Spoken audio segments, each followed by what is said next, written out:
Istilah fotografi berasal dari dua kata Yunani, phos dan graph. Phos berarti cahaya, sementara graph berarti melukis atau menggambar. Jadi ketika kita rangkai, fotografi dapat kita artikan dengan melukis dengan cahaya. Meskipun digunakan pertama kali oleh Florence, istilah ini menjadi semakin populer setelah digunakan John Herschel, seorang Inggris yang melakukan eksperimen kimiawi, juga untuk menghasilkan gambar fotografis.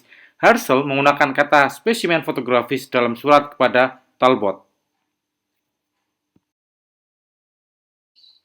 Oke, sebelum kita memulai perkuliahan fotografi dasar, teman-teman silakan menyimak video saya sebelumnya mengenai 3 ranah dalam fotografi. Kenapa kita perlu memahami fotografi dari 3 ranah tersebut? Oke, selamat siang. Mungkin dalam kesempatan kali ini saya ingin coba berbagi perspektif mengenai fotografi. Banyak hal yang bisa kita bicarakan sebenarnya, dari aspek teknikal hingga wacana. Jadi tidak melulu kita bicara perihal teknis, perangkat, tips, dan trik. Setidaknya dalam perbincangan fotografi, kita bisa berpijak pada 3 ranah. 3 ranah ini saya anggap penting karena saling terkait dan menunjang satu sama lain. Yang pertama mengenai teori, yang kedua kajian, yang ketiga mengenai sejarah.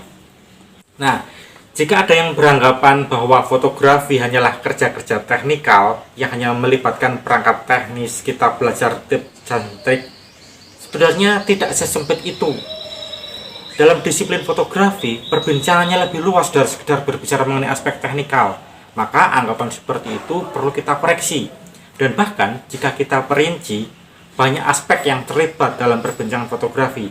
Jika sisi teknikal adalah jalan utama yang berfungsi dalam membangun efek-efek visual, maka perspektif sosial, pemahaman mengenai sosial, mengenai fakta peristiwa itu diperlukan dalam membangun wacana visual. Yang kita bangun apa sebenarnya dalam foto?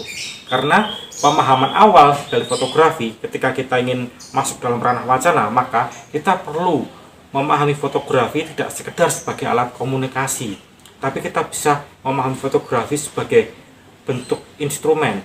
Kita tidak bisa memahami fotografi hanya sekedar sebagai alat komunikasi visual, namun kita perlu melihat di balik alat komunikasi visual, di balik bentuk-bentuk materi visual itu ada apa aja. Kita bisa melihat keberadaan ideologi mengenai relasi kuasa, gender, ras, etnisitas, maupun politik-politik identitas yang bisa kita lihat. Oke, selanjutnya sebagai pengantar, sebelum kita masuk pada materi sejarah fotografi, teman-teman silakan menyimak video saya yang pernah saya unggah sebelumnya sebagai bahan diskusi nanti kita.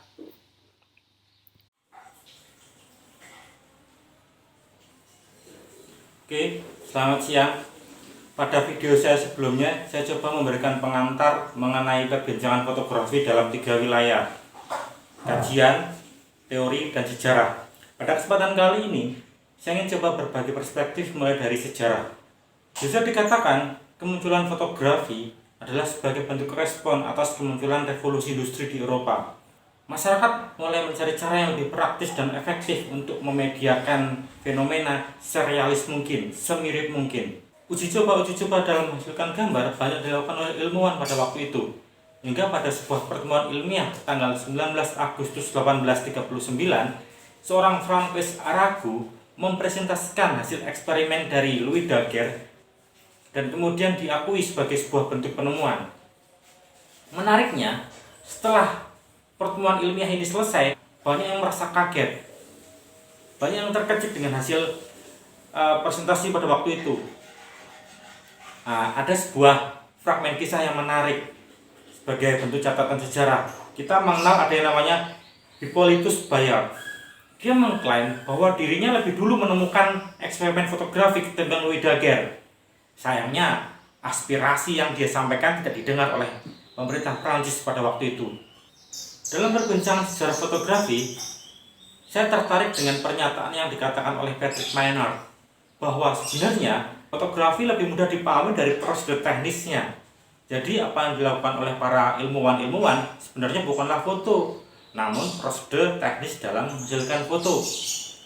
Kehadiran fotografi berdampak sangat luas, terutama dalam bidang industri, juga dalam lingkungan sosial tentu saja. Pada masa lalu, tidak semua orang memiliki akses terhadap kamera. baik memiliki maupun mengoperasikan. Sehingga ketika seseorang memiliki akses terhadap kamera, misalnya ketika seseorang memiliki sebuah modal yang cukup, keuangan yang cukup untuk difoto dan memajang fotonya besar-besar, itu sudah menjadi prestis tersendiri. Nah, perbincangan mengenai sejarah foto di Hindia Belanda, kita bisa mulai dari Zuren Munich dan dari masuknya para fotografer Eropa ke Hindia Belanda dengan membuka studio foto, memotret pemandangan, memotret masyarakat, kebudayaan yang kemudian diolah menjadi kartu pos, menjadi cenderamata maupun souvenir. Namun kita juga harus mengingat nama H.F. Tillema yang kemudian dikenal sebagai bapak fotografi Hindia Belanda. Tillema menyusun banyak catatan-catatan visual, terutama untuk area Semarang, yang kemudian dikenal dengan nama Kromo Belanda. Dari masuknya fotografi ke Hindia Belanda, hingga bagaimana para fotografer mendokumentasikan vegetasi, dari bagaimana mereka memotret budaya, dari bagaimana mereka memotret struktur masyarakat, kita bisa menarik kesimpulan. Dari sejarah foto, kita bisa melihat bagaimana fotografi bukan hanya sekedar perkara visual, namun fotografi juga perkara sosial. Bagaimana cara pandang masyarakat Eropa terhadap subjek foto, bagaimana cara pandang mereka terhadap masyarakat di Hindia Belanda. Fotografi bukan hanya sekedar alat dokumentasi, namun dia penanda kelas. Selain digunakan sebagai riset, dia juga menjadi mode-mode pengawasan. Pada titik ini saya teringat atas suratnya Kartini terhadap Abendanon. Kurang lebih bunyinya seperti ini, saya coba bacakan. Saya seringkali berharap bahwa saya memiliki mesin foto dan dapat mengambil gambar rakyat kami. Sebagaimana hanya saya yang dapat melakukannya dan bukan orang Eropa. Ada begitu banyak hal yang ingin saya jadikan kata-kata dan gambar-gambar agar orang-orang Eropa dapat memperoleh gambaran murni tentang kami orang Jawa. Jelas, di sini ada kesadaran visual, ada kesadaran kamera yang dirasa oleh Kartini bahwa cara pandang seseorang terhadap masyarakat yang lain melahirkan namanya relasi kuasa. Eropa merasa lebih superior terhadap Jawa, misalnya pada waktu itu. Selanjutnya, memasuki akhir 1800-an, selain nama Kartini, Tillema, kita akan mengenal sosok Cassian Cepas. Nama ini cukup populer. Cassian Cepas dikenal sebagai seorang fotografer pertama Bumiputra. Cassian Cepas banyak mendokumentasikan kegiatan kebudayaan di dalam keraton. Dia banyak memotret Candi Borobudur. Dia juga banyak memotret mengenai bangunan-bangunan Taman Sari di Jogja. Pasca 1900-an, industri fotografi mulai berkembang di Hindia Belanda. Banyak kemudian muncul studio-studio foto. Banyak muncul komunitas-komunitas foto. Sehingga akses terhadap kamera juga makin terbuka. Sehingga fotografi tidak hanya berperan sebagai alat komunikasi visual, namun dia juga propaganda. Hingga pada 1945, kita akan mengenal nama Mendur Bersaudara, Frans Mendur dan Alex Mendur. Kemunculan Mendur Bersaudara pada 1945 ketika memotret proklamasi menjadi awal periode dalam perbincangan fotografi jurnalistik di Indonesia.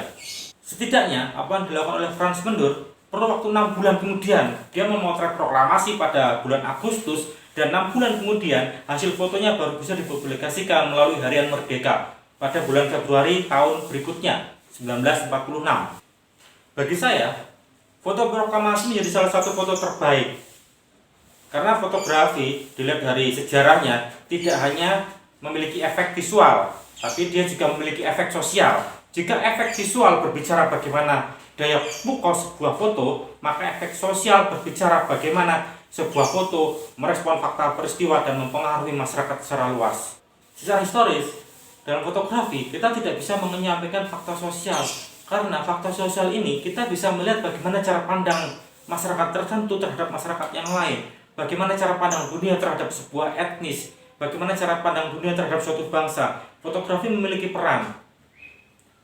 Teman-teman bisa menyaksikan foto-foto zaman dulu sehingga kita bisa melihat bagaimana kehidupan di masa lampau.